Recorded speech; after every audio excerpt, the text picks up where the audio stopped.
Welcome to the Recovery Lab podcast. We're glad you were able to join us. Recovery Lab hopes to destigmatize addiction and normalize recovery. Our platform provides an avenue to share the many stories of those that have recovered from addiction, providing for the listener the most basic antidote to addiction: hope.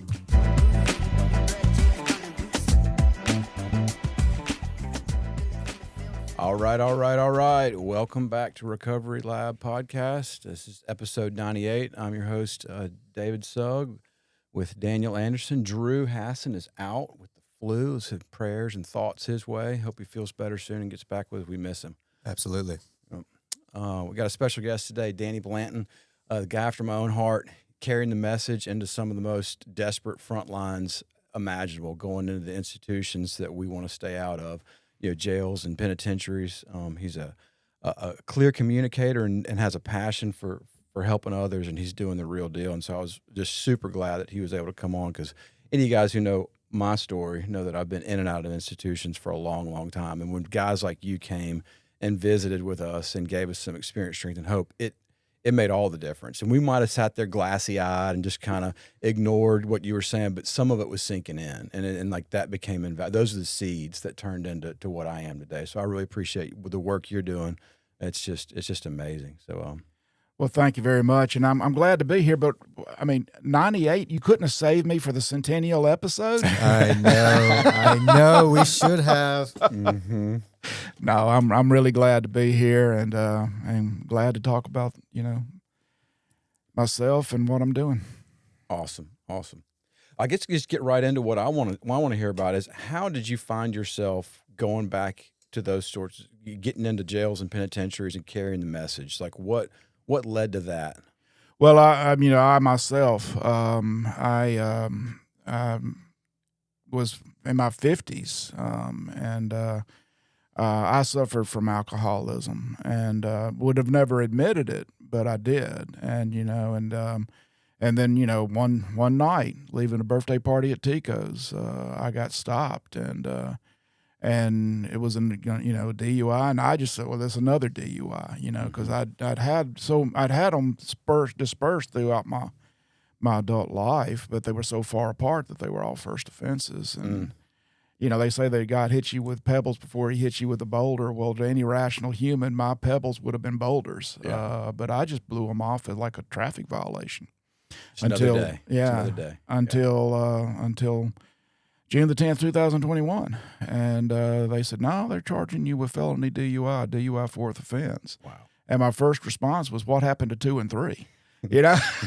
And but yeah, so I spent a year in prison, and for that, and and I remember what it feels like, and the self-loathing, the shame, the anxiety, the demoralization, that you're put through in that environment. And when I got out, I made a decision, early on that, this is not how my story ends, but how, it's up to me how the rest of the story is going to be written.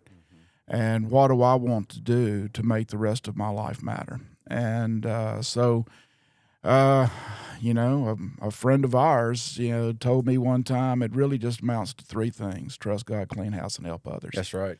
And so I, through the Department of Mental Health, became certified as a peer support specialist, and then specialized in forensics, which deals with people involved with the justice system. And I had the opportunity to start going out to Central Mississippi Correctional Facility and doing AA meetings out there. And now I do about 7 a week. Wow. And I didn't know you're that active. Thank you. That's awesome. It's really been rewarding. I make it their meeting. Yeah. I'm not going to sit there and preach to them. I'm not going to lecture to them. I'm not going to read out of the big book to them or anything like that. Wag the finger. We do read from the big book, of course. And one group is specifically geared towards the steps, and we'll take a step a day, and we'll dissect it, and we'll go through it. What does it really mean? What does it require of you? and get them to talk about, you know, how they feel about that, the questions they have about that, the concerns they have about that, and just talk through it. You know? Are most of the guys into it? Are they? Yeah.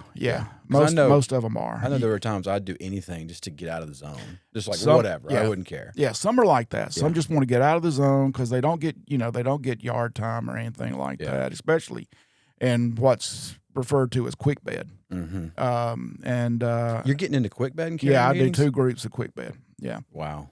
Because that's when they're raw. They're Yeah. coming out of the county jail. They haven't got acclimated to the system. They don't know who's who. They're trying to find their people, and they're all trying to prove themselves. And quick bed's probably one of the most dangerous spots there really is. Yeah. That's the first place they're touching down. Yeah. So you're getting them in the canary yellow suits. Yep. They're coming in their yellow, and you're talking to them about what got them there. Yes. Wow. Yes.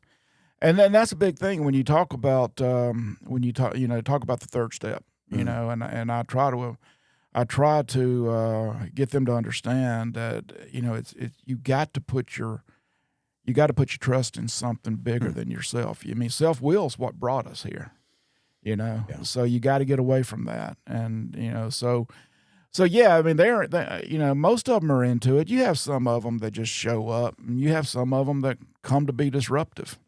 But you learn how to handle that, and you learn how to work through that, and get the people that do want to be there to do most of the talking, and you know, and the rest of them are just by being there get a chance to hear it and experience it. So that's going to be a benefit for them in itself. That's right. And even if they don't want to hear it, even if they got their mind on something else, those things start to sit there, and they start thinking about surrender, start thinking about helping others, start thinking about causes and conditions and consequences. I mean, those seeds take root. And when you're laying your rack and you can't sleep and you're just sitting there and you got all this stuff bouncing around in your mind, I mean, it does help.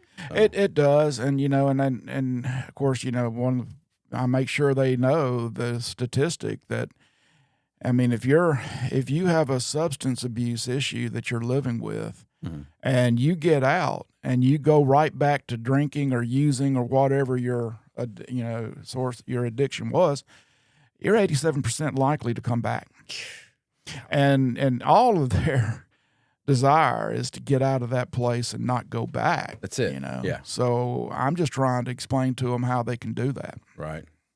Yeah. It's just one of the things about being in a situation like that is you start kind of masterminding how to avoid, how to evade, how to figure out how to beat the system. And it's just like that just gets so exhausting. Yeah. Just gets so exhausting. Well, how do we do that? How do we get smarter? And you can get smarter and you can get outside of it for a little while, but eventually that noose just tightens up and there's nothing. It's like you can't walk down the street without hitting the blue lights and them giving you a test and dragging you down. And it took me a long time to finally figure out, like, the one problem I have, the thing is, I don't know how to draw a sober breath.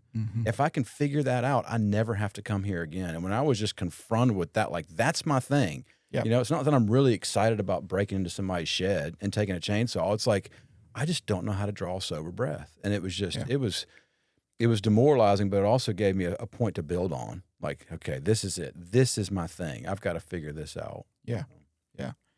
I'm curious, the guys that you're seeing in right now, I'm not sure if you follow Christina Dent, but she's kind of a local legend as far as we got the End It for Good and then the Curious book. And she's got a big thing on, you know, prohibition is the problem and like the deregulation or maybe the just slowing down some of these charges, you know, trying to not lock people up for years and years for drug charges.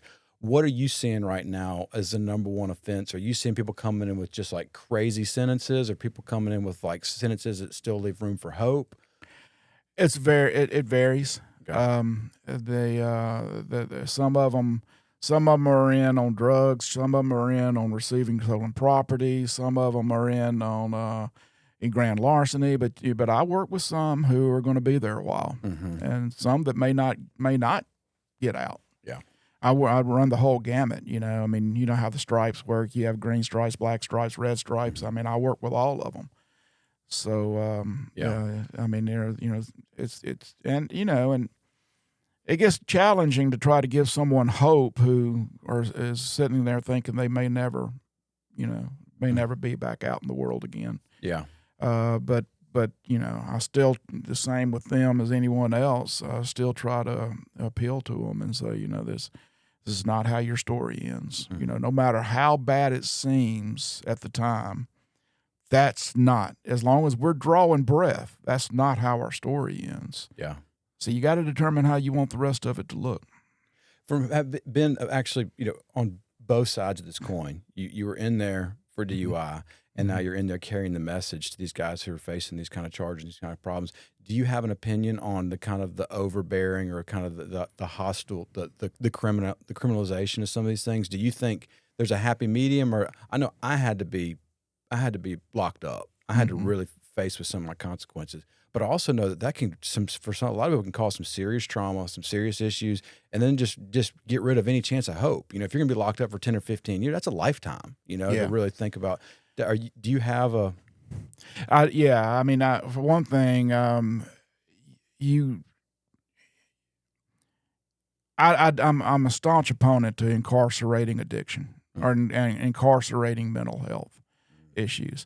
I mean, you take somebody with a mental health issue that they're living with, and you lock them up for 10 years. At the end of that 10 years, all you have is someone with the same mental health condition that's 10 years older.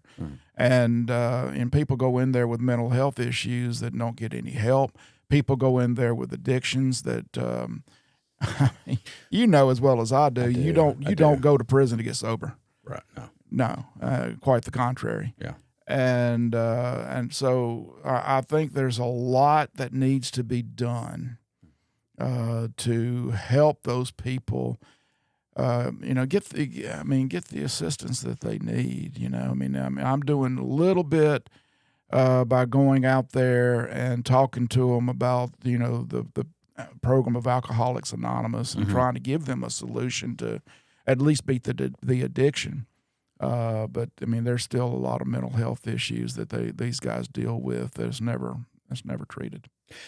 So about the mental health, I mean, I know that addiction falls under the umbrella of mental health, but I also sense that there's a difference in just like straight up, mentally ill or mental health problems, and then just straight up alcoholism and addiction.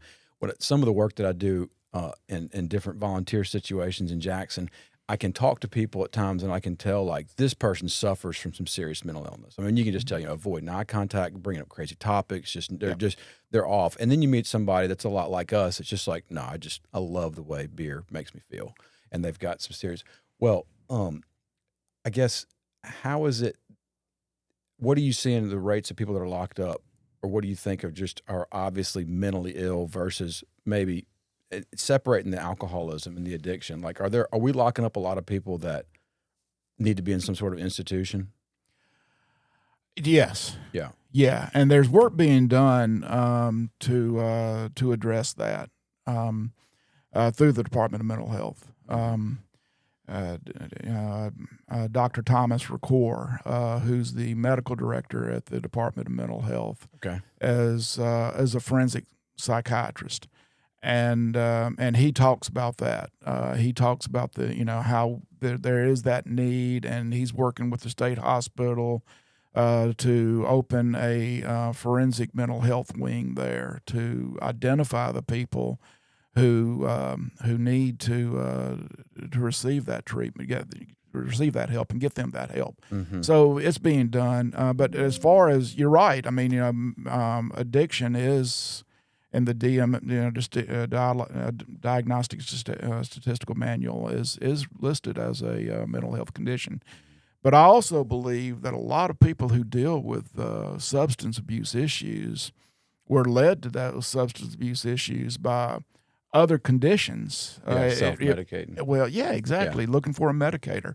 Yeah. It could be adverse childhood experiences. It could be trauma. It could be depression, anxiety. There's a myriad of things that could lead them. And in my case, a lot of it was PTSD. So even those who are in because of substance abuse, they still have mental health conditions that they're living with that need to be addressed. So when you went in for DUI, were you in an A&D program, or you just have to do your flat time, or was it a combination, or what? I just had to do my time. They didn't put me in an A&D program. That's one of the most frustrating things about Department of Corrections, and it's really just drug school. I mean, like I I'm lucky to get out and not just be like a Yeah. raging cartel member. Yeah. Like really. But I'd been in AA. I'd been sober for a year. I had a year of sobriety before Yeah. I was ever sentenced. Wow. And it's funny, I didn't go to AA because I wanted to get sober. I went to AA because I knew I had to. There you go. know, Yeah. and you go in and you hear the 9th step promises and all this, and you're like, okay, if I do the deal, things are going to get better. Yeah. Well, in my case, things got a lot worse before they got better, but that's when I really came face to face with the 3rd step, and really had to learn what the 3rd step meant and embrace the 3rd step, because I had to realize that that I had absolutely no control. So tell me about that year that you got sober, and you know that you're going to have to kind of face the music at some point, but you're wanting to do the next right thing. What was that like? Well, I came to AA initially for for selfish reasons. I came to AA to save my marriage, my career, and my freedom, and I failed on all 3 fronts. And so yeah, I knew it was looming over me. I was waiting to be indicted and all this, and but I had people telling me that they don't send people like you to prison, and Keep them fingers crossed. And I was buying that, but I had one person, and I would get so angry at him, who was saying, "Danny, you need to prepare yourself for doing some time," and I would get so mad, and the funny thing was when it came up, for all the plea deals to be thrown out, the DA came to me with 2 years. And my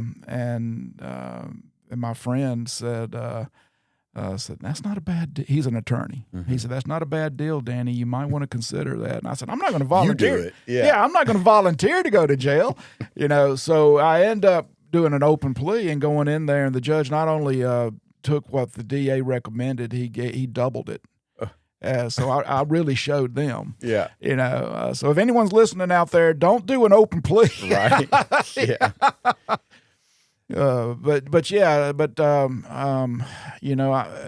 I think that was probably, as I look back and in retrospect, at the time it was catastrophic, but looking back, this is the best thing that could have happened to me, because it really taught me the things that I wasn't learning. I glossed over the first 3 steps when I started doing the 12 steps. I said, okay, I believe in God. Yeah, sure, right. That's all good. Let's get to the meat of this thing. Let's get to the 4th and 5th steps. And that forced me to go back and realize what the 3rd step meant, to turn my will and my life over to the care of God as I understood Him. And I had to do that. I had to say, God, whatever you want to happen to me, because I had absolutely no idea what was going to happen to me. Right. When I got out, I was homeless. I had nowhere to go. My house had been sold. All the furniture had been given to Goodwill. Of course, my wife served me papers and divorced me. There you go. So, it was really turning my will and my life over to the care of God and saying, God, whatever you want to happen to me, I'll accept it. Yeah. Just, show me your will and give me the willingness to be willing to, to follow it. Yeah. And at that point, I realized that whatever happened, it might not be what I want to happen. It might not be what I think is the best thing for me. But if it's God's will, then by default it's what's best for me. And when I surrendered and actually did that and embraced that, that's when doors started opening for me. And that's when, things started happening, and God started doing for me what I couldn't do for myself. Yeah. I'm curious, if you were to talk to somebody who was in the same situation you were in, that knew they were going to have to go in front of the judge and probably get a little time, what does that healthy preparation look like? Because, when I knew I was going to get locked up or knew I was about to go to rehab, there's only one thing to do, and that was drink as much as possible. So I'm curious, because normally I just wake up in a jail cell, but what is a healthy way? I do that a lot, actually. Yeah. I'll have people who will contact me and say, would you talk to this person? They just got felony drug possession or felony DUI, and they're scared. And I'll call them and I'll talk to them, and I'll encourage them, that, I know this seems really bad. It seems awful, it's demoralizing and all of that. I said, but it's not. This isn't the end. I mean, we pick up, we learn from it, we try to be a better version of ourselves going forward. But I also, I talked about my friend that I got so angry for being honest with me and saying you need to prepare for this. Yeah, I do the same for them. I say you got to prepare for that you could do some time. Yeah, and I tell them the story about the plea deal. You might want to think twice before you turn that down. But but there's some cases where guys will go in there expecting to get jail time for felony DUI and they don't. Right. But that you just thank God if that happens. But prepare yourself for the worst and that's what I tell them. But the best I can, I try to encourage them and use my story to encourage them. I've been there. I'm not some defense attorney that's trying to talk to you. I'm someone that's been in the belly of the beast, and came back out. Yeah, it's the problem with addiction in general is just it just clouds everything up. Mm-hmm. It's so hard for us to make the connections. This is what the problem is. It's not that my boss keeps turning me in or that Pearl PD is just overactive. It's like it's none of that. It's like I can't drive down the road sober. No, that's the issue. But addiction just makes that thing just so camouflaged. It's like, nope, that can't be it.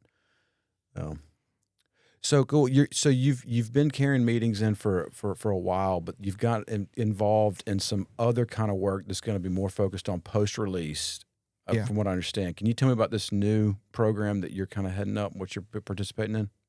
Yeah. The Department of Mental Health received an award from the Substance Abuse and Mental Health Support Association, SAMHSA, to establish a transformation transfer initiative in Mississippi. And what that is to look at how we can prepare individuals for reentry, to cut down on the recidivism rate. I mean, the 4-year recidivism rate in Mississippi is 74%. That's way too high. Insane. Way too high. Yeah. And the main reason I believe is that nothing is done to prepare these people. They just get thrown to the wolves. Mm-hmm. They will go as far as to make sure they have an address to parole out to, because they don't want to create another homeless person. But that's about the extent of what they do,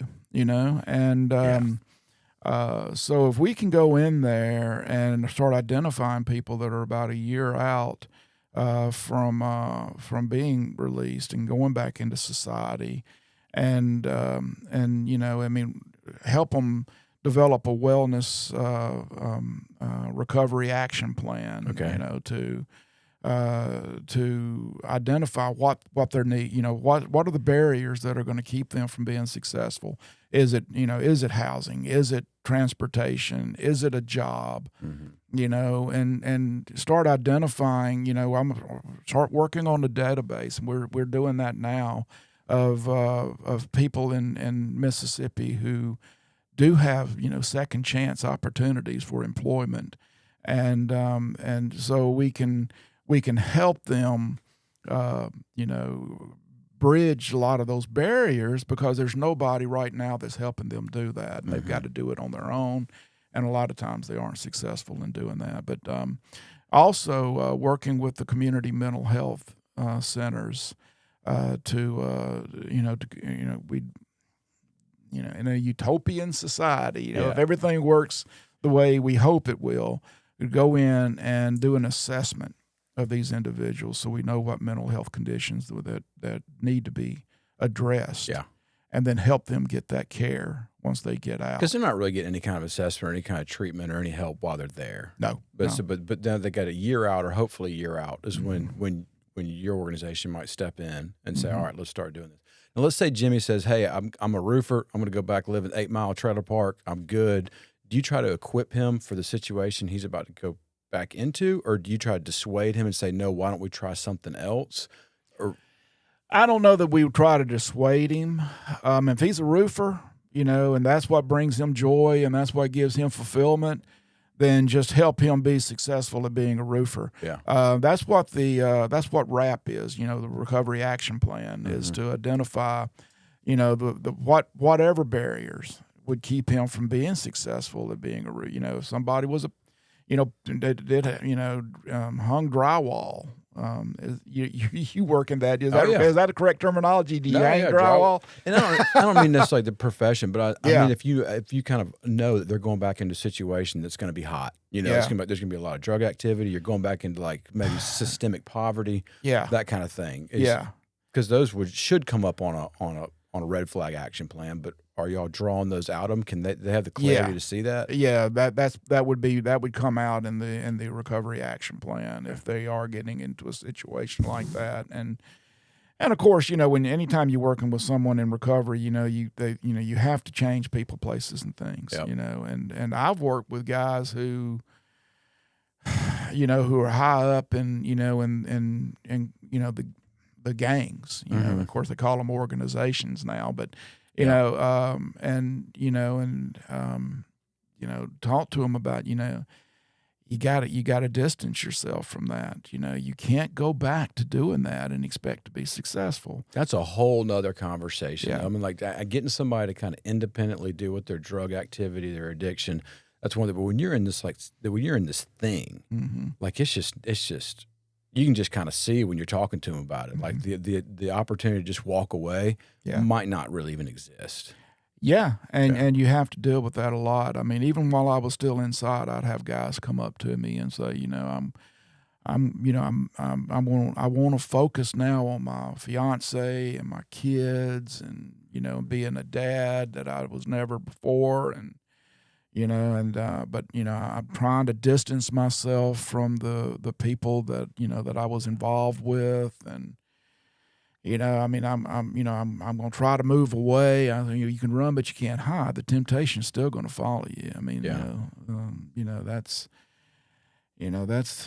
going to be over your shoulder, but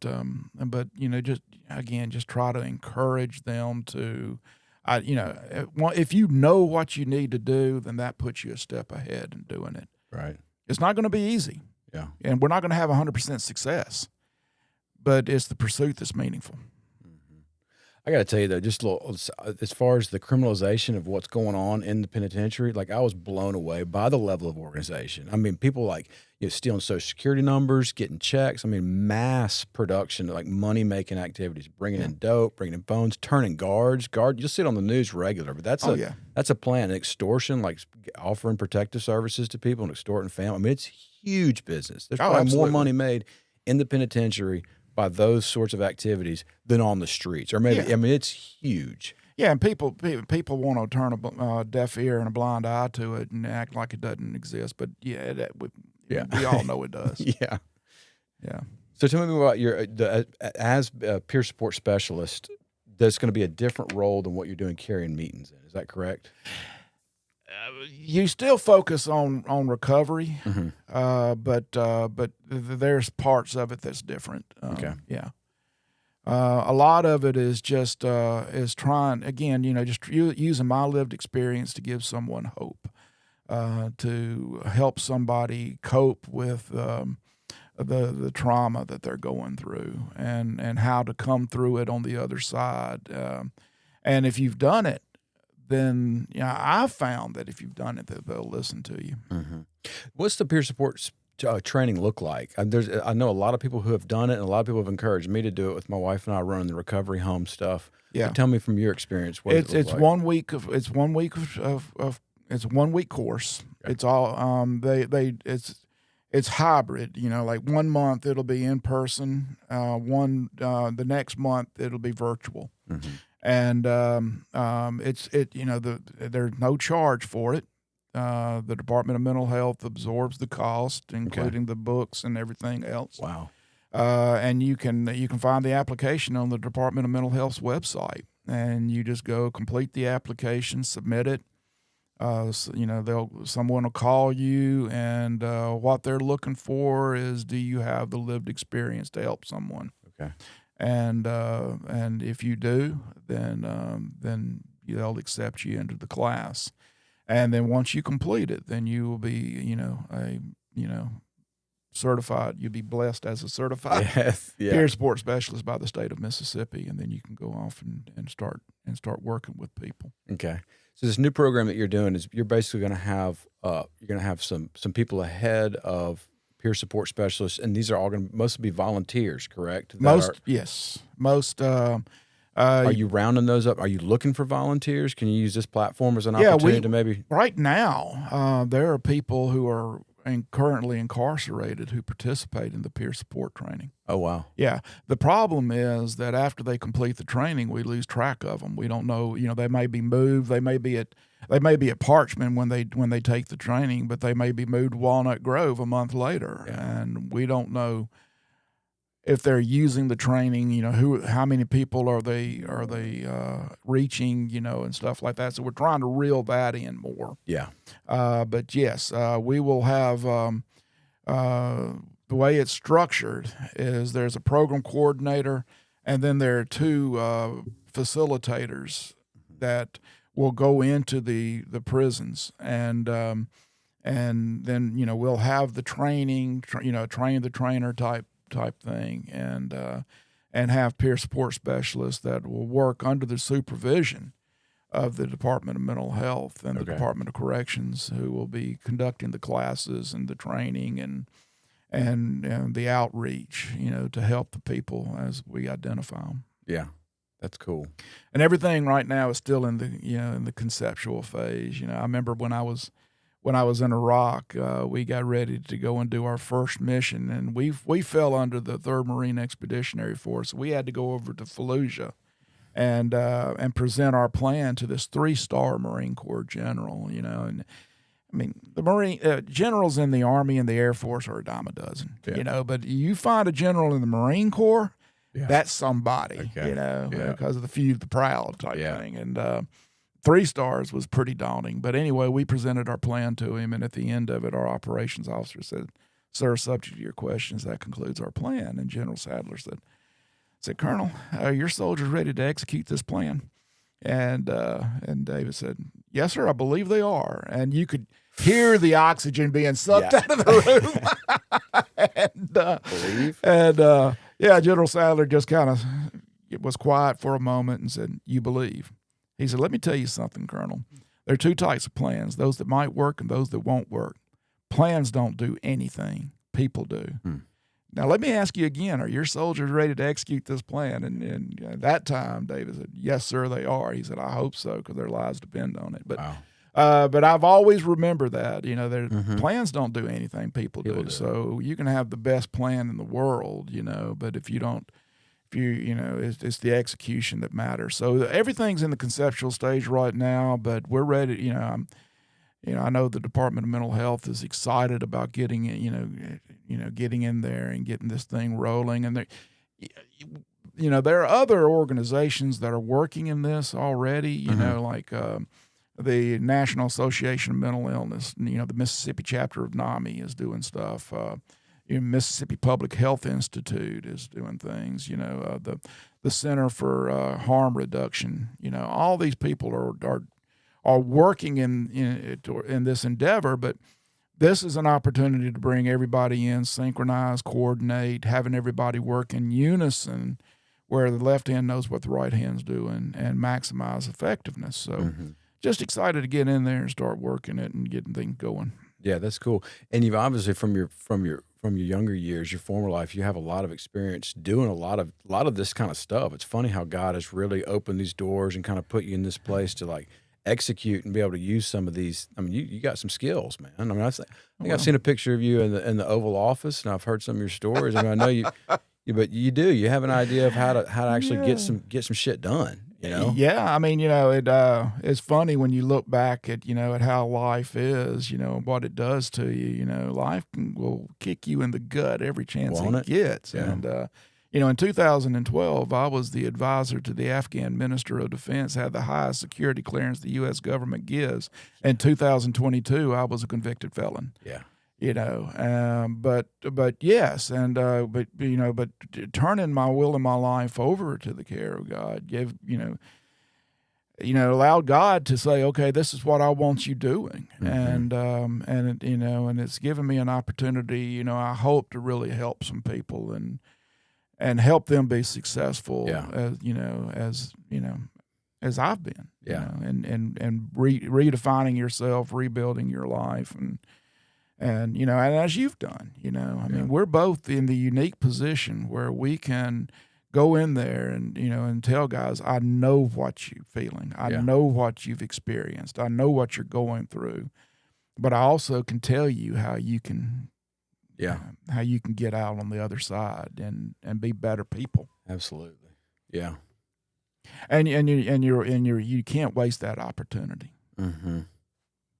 Yeah, it's like nothing more sad than like hearing about the recidivism, like how many times people have just swung that door and been back through, just like the lifetimes. And they're like, I did 3 years, got out for 6 months, came back for a year. And it's like, that was my story. Just like whether as an adolescent or as a young adult, I would get out, spend a year out and go right back, spend 2 years out and go right back for whatever reason. And I never really made the connection that it was because I was always picking up a drink or a drug. I just didn't do it. I just thought it was something else. Mm-hmm. And then now since I put that behind me, I mean, I have just, knock on wood, not even, parking for infractions, just like everything is completely different. Yeah. But with these guys that are just, I don't know, they're hungry. They want to change. They want to do something different. And you feel like you're giving the message and they're getting it. Post-release, what is your organization going to be doing for these people once they touch down? Are you going to stay in contact with them? Yes. Okay, you are. Yes. What's that look like? Just, checking in with them, finding out if they're, if any barriers, if they're having any trouble, clearing any of the barriers that have been identified, help them clear those barriers, and of course, as the number grows, there are thousands of people that get out every year. Mm-hmm. It's going to be hard to it's going to take a lot of diligence to keep in contact with everyone. Is the hope to get these people that get out and become success stories to become peer support specialists and hopefully start doing it, kind of create that virtuous cycle up? Is that part of the that plan? Would be ideal. Okay. Right now, the ultimate goal is just to keep them from going back. Yeah. Yeah, no kidding. Just to cut down on that recidivism rate. If we can cut down on the recidivism rate 20%, that would be a huge help. But we also, we know what causes them to go back,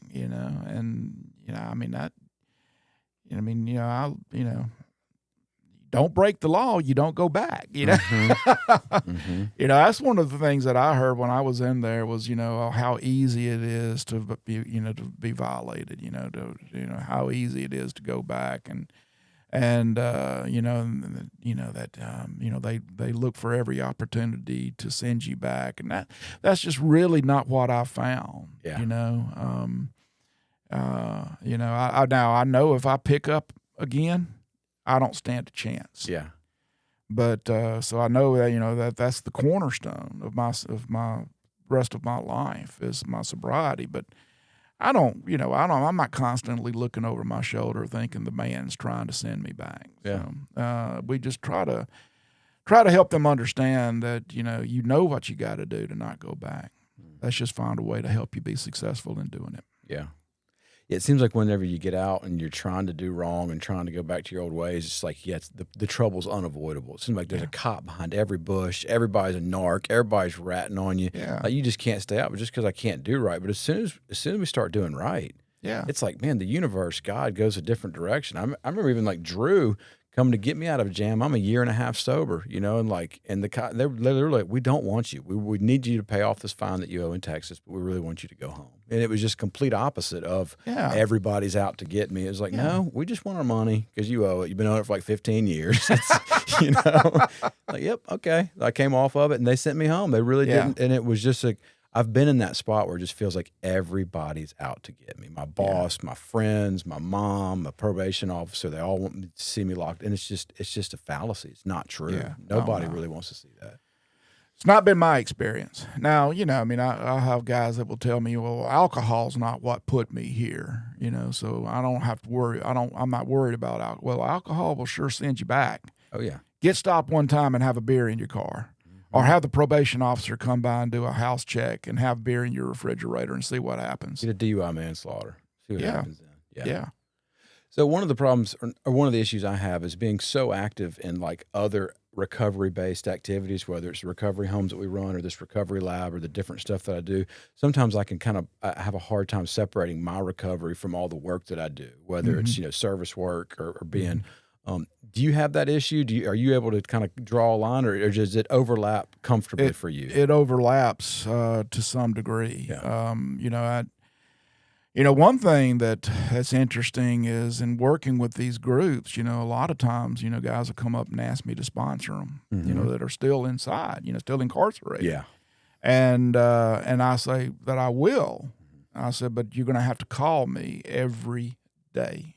I mean, I'm available after 7 p.m. Call me. And of course, that requires me to put money on their account so they can call me, and it gets to be an expensive proposition. But but again, it gives me an opportunity to further help someone. So it does bleed over a little bit. Yeah. But I think it's in a healthy way. Have you picked up some sponsees and actually worked with them? Yeah. Really? Mm-hmm. That's amazing, man. Because with the few times that I have been, and there was probably about a 6-month run where me and a couple other guys were getting into Rankin County, and we carried meetings in, but there was no connection afterwards. We weren't sponsoring anybody. So I'm really curious, what's that look like over the phone? Are you doing third step prayer stuff? Are you helping them do inventories? Yeah, Wow. I'll give we give them the big book. Uh-huh.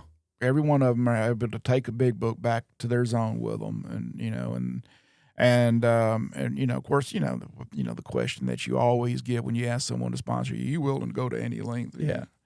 Well, it depends on what that length is. As long as it's not outside them gates. Yeah, I'll go. But I'll ask them that same question. Are you willing to do the work?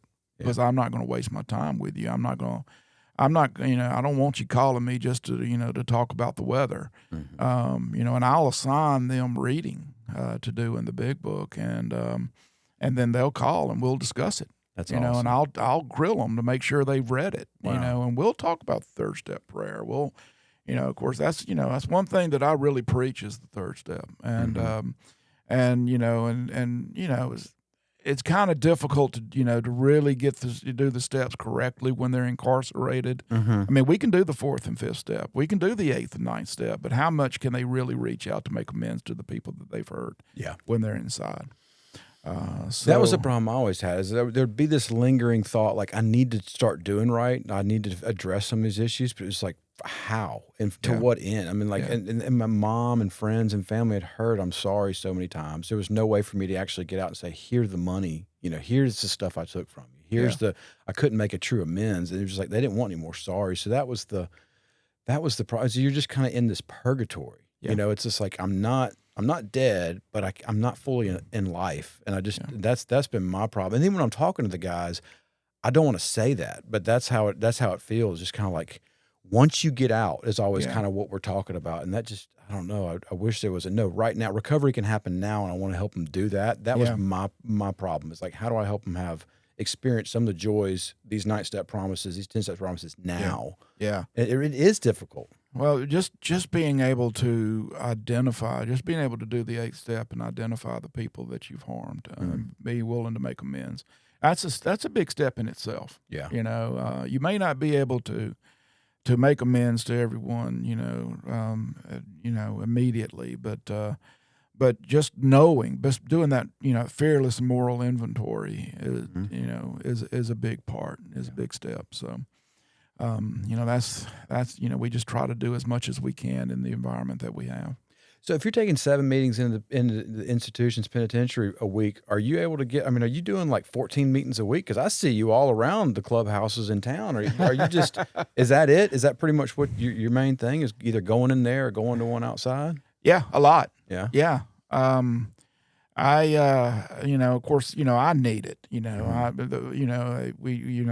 talk about, we've all been, dealing with 100 forms of fear and all this kind of stuff. And, and I've always felt like there's 2 types of fear. There's good fear that you got to have. And then there's the bad fear. That's the self-centered fear that you try to avoid. And, one of my fears right now is complacency, and I know me.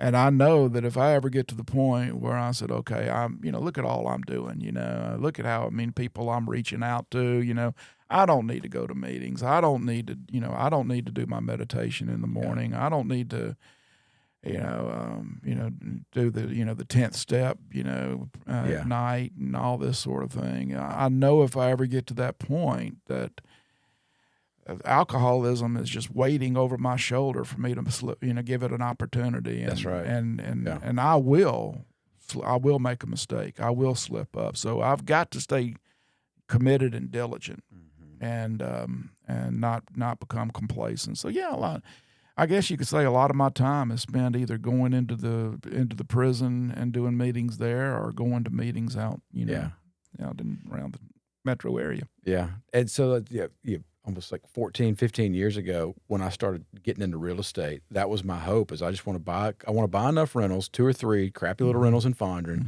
so I can have time to go to seminars, meetings, hang out, just do it. Like, that's what I wanted to do. And then I kind of got more and more into real estate and just started focusing more on that. And I started adopting some other goals. And it was like, but now I'm getting back. I was like, wait a minute, this is exactly what I wanted. I wanted to have my bases covered. I didn't want to get filthy, stinking rich. I wanted to have my bases covered and be able to do things like this. And so it's just like seeing how God has said, hey, there it is. You're not opening up the Sugg Towers, fine, but I get this opportunity to do this stuff. It's just like, man, pinch me. Like, I get to go to a meeting a day. I get to talk to 2, 3. Everybody in my life is either aware of or actively supporting my recovery. Yeah. Like, that's so different than 20 years ago when, we never even thought about being sober. Yeah. Like, we've won the lottery, man. Like, getting to do what we do and to get to be on a spiritual path is like, regardless of the dollar signs, it's just like, this is amazing. Yeah. I'm constantly amazed at how much I have to be grateful for, and what my life is like now compared to what it was like a year and a half ago, and everything I have is because of the grace of God, and I could very easily, been in a lot worse situation, but I've just got to, approach God every morning with the mind of gratitude, and then go out and try to help as many people as I can, and then come back. But you talk about going to meetings, that I do in the prison, and then going to other meetings. It's also refreshing because the meetings are so different. It's not like I'm doing the same meeting. The meetings are different on inside the prison. The different meetings that we do. Yeah. But they're so raw. And they're different, types of meetings here in the Jackson area. You go to some meetings that are a lot more raw than other meetings. Yeah. You go to some meetings and it's like the Rolex Club, Yeah. Yeah. And then you go to some meetings and there's people who are really hurting. And so getting to experience the whole gamut, all the different, types of meetings and the different types of people that are in the meetings it helps a lot. Yeah. So is there any way for people to support this, what you're doing, other than, I have no idea. I'm not sure. You said it was grant funded. Is there any way for public support to kind of chip in, or is this something that we're putting on the? We need a lot of advocacy. Okay. And we need a lot of people who are willing to put the prejudice and the stigma aside. These guys made mistakes, but then so did I, and now, people who meet me and get to know me who didn't know me before, and I tell them my story, are surprised, but people make mistakes. Yeah.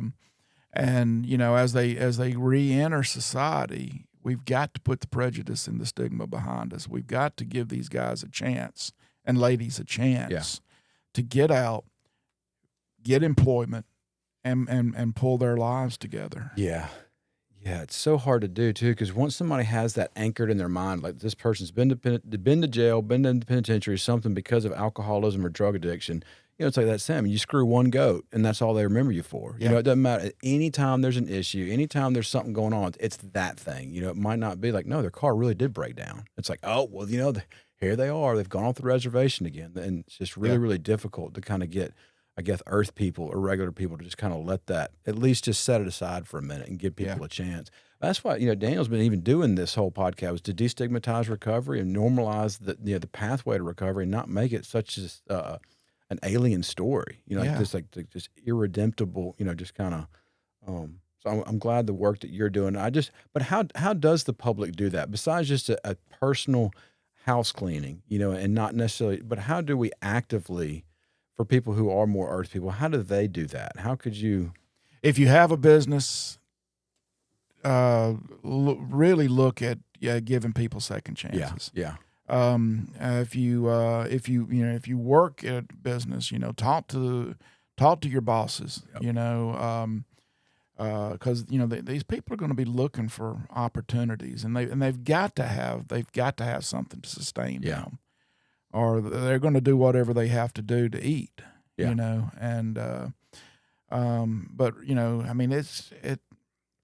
there's a lot that can be done, even though it seems simple. It's not being done. Mm-hmm. So a start is going to help. Mm-hmm. Speaking of which, I want to give a shout out to Eudores is a restaurant in the district who has hired a couple of the people in our women's sober living houses. And they are just pumped because one of these girls is on drug court, couldn't get a job anywhere else. She has some skills, but couldn't work in her field. And they gave her a job, a great paying job. Yeah. And she was just raving about how well they treated them during Valentine's Day because there was so much work to do. And the owner brought in pizza and they all worked, 15-hour days, 3 days. But Eudores is one of these local restaurants that knows about the story, giving her a chance and working her. Yeah. And you're right, it's so important for these local people to, if they can, supply jobs and not hold that against, because it's so easy to just say, check mark, nope, not. So, yeah. I love it. We're having all sorts of technical issues here at Audio Alchemy Productions today. I do apologize. Well, thank you so much. We got to talk a little bit before about Eli, your golden retriever, your lab. He takes support animal to a whole different level. Yeah. I hate it a lot of times when I'm doing my gratitude list. It's normally my silver lab Penny is just like, I kind of stop there and I want to go play with her. It's like, it's just amazing. So I'm glad you have that as a source of joy, because that's an unending fountain of joy right there, is having a happy lab. So. Oh yeah, he's brought me through some really tough times, and he is my significant other. So. Yeah. Oh yeah. They love us. I love a dog, man. I love a dog. So cool. Well, hey, thanks for coming on. I really do appreciate it. I appreciate the work that you're doing. If we can ever support you in your challenges and your things you're trying to do, reach out to us, Les. I'm sure I'm going to see you on the circuit. I'm going to see you in the clubhouses, but we really appreciate having you on. Yeah, and I appreciate you inviting me. And I've told you before, David, that you've been an inspiration to me. When I got out, you gave me someone to look up to and say, okay, I can do this too. Wow. Because I went through a period where I didn't know what was going to happen, and you gave me the courage to say, okay, God, take me where you want me to go, and have faith that God was going to take me somewhere where I needed to be.